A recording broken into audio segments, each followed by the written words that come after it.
Uber's changing surge again. Is it going to benefit drivers or not? Hey everyone, Chris here for the Rideshare Guy, and today we're going to be talking about Uber is changing its surge where you can now lock in surge. So we're going to go over what that is. We're going to go over, is this going to be actually good for drivers or not? And what are some drivers already saying about it? So surge has been around for Uber for a long time. It started as multiplier surge, then it changed to flat rate surge, and California got back to the multiplier surge. And sometimes you see the multiplier surge every once in a while, but either way, surge has always been good for drivers because you make more money, and it's always a benefit when you get to make more money. But Uber is changing it up a little bit, and whether this is a test or this is going to start rolling out altogether, that's going to be something different to see. Now, let's talk about exactly what the changes are. So what you see on the screen right now, it's telling you you can now lock in surge zones. So beginning in April of 2021, this month, a new surge experience will allow you to lock in surge pricing on your next trip if you navigate to the surge zone. So it's going to be very similar to a personal power zone by Lyft, but it looks to be still a little bit different.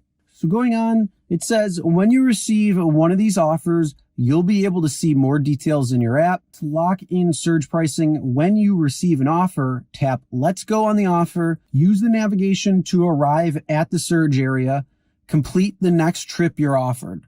And then it goes on, and this is a special note right here. It says, if you reject or cancel the next trip, if you go offline, if you change the trip type or set the destination mode, you will still receive the standard fare, but you will not receive the offered surge payment. So that lock-in is pretty much the next ping request that you see, you have to accept it. Then it goes on, and this is just showing you pretty much what it would look like in the app.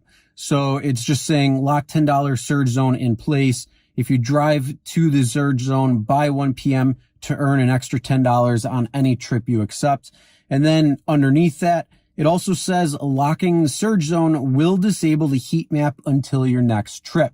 So that means if surge goes higher, you're going to be out of that because you're locked into whatever the surge is at the moment you're locking in.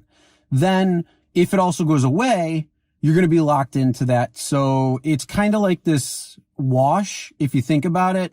But again, it could be something that's going to be for Uber's benefit. And we all know that they are definitely trying to do things in their benefit. Now, just to try to get a scope of this, whether it's going to be rolled out nationwide or not, or if it's just in certain test markets, if you received that email or notification, comment what market you're in.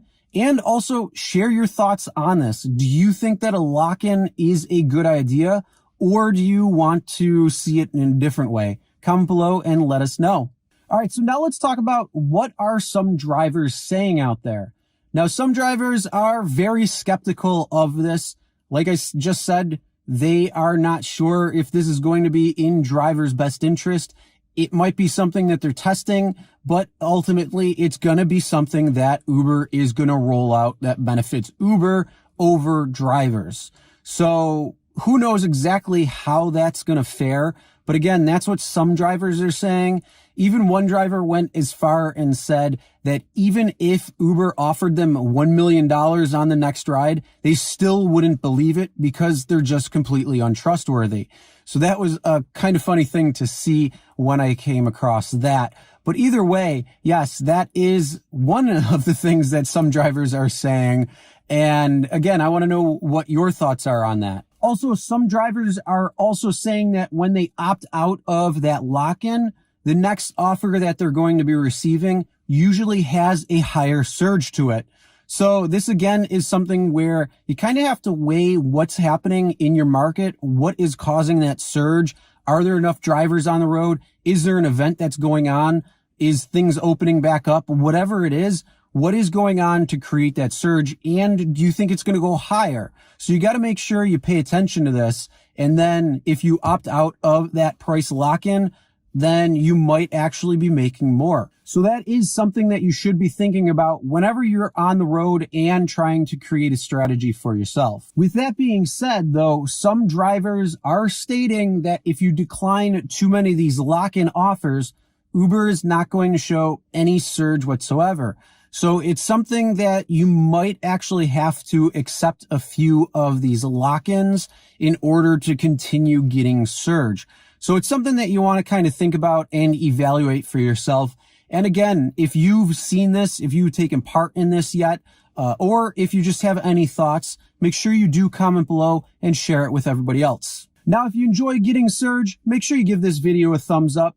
And if you haven't already, make sure you hit that subscribe button and ring the bell for notifications so you'll be notified every time a new video is uploaded, whether it's a change from Uber or Lyft and how it's going to affect you as a driver, whether it's something that's going on in the Uber and Lyft world, or just in the gig economy itself.